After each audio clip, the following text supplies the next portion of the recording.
இந்த பொது வேலை நிறுத்தம் இந்தியாவை ஆண்டு கொண்டிருக்கிற பாஜக ஆட்சியின் 4 தொழிலாளர் விரோத சட்ட தொகுப்புகளை உடனடியாக திரும்ப பெற வேண்டும். 100 நாள் வேலை திட்டத்தை அதன் பெயர் மாற்றி அதை நீர்த்து போக செய்கிற நடவடிக்கையை கைவிட வேண்டும். ஆயுள் காப்பீட்டு திட்டத்தில் 100% அந்நிய நேரடி முதலீட்டை திரும்ப பெற வேண்டும். விதை மசோதா, மின்சார மசோதா போன்ற மக்கள் விரோத நடவடிக்கைகளை கைவிட வேண்டும் என்று சொல்லி இந்தியா முழுவதும் வேலை நிறுத்தமும் மறியல் போராட்டமும் நடந்து கொண்டிருக்கிறது. மிகப்பெரிய அளவில் உலகிலேயே பல கோடி தொழிலாளர்கள் பங்கெடுக்கிற வேலை நிறுத்தமாக இது அமைந்திருக்கிறது. பிழைப்பதற்கு வழி இல்லை, வாழ்க்கையை நிம்மதியாக வாழ்வதற்கு வழி இல்லை.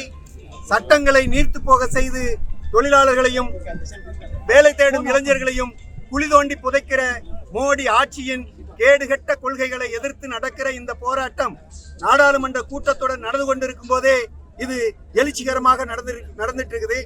அனைத்து ஒன்றிய அரசினுடைய தலைமையில் இருக்கிற பப்ளிக் செக்டார் நிறுவனங்களிலும், மாநில அரசினுடைய பப்ளிக் செக்டார் நிறுவனங்களிலும், அரசு நிறுவனங்களிலும், தனியார் பன்னாட்டு ஆலைகளிலும் இன்றைக்கு நடக்கக்கூடிய இந்த வேலை நிறுத்தம் மிகப்பெரிய தாக்கத்தை இந்திய முதலாளிகளுக்கும் முதலாளிகளுக்கு சாதகமாக செயல்படும் மோடி ஆட்சிக்கும் ஏற்படுத்தும் என்பதை நாங்கள் தெரிவித்துக் கொள்கிறோம்.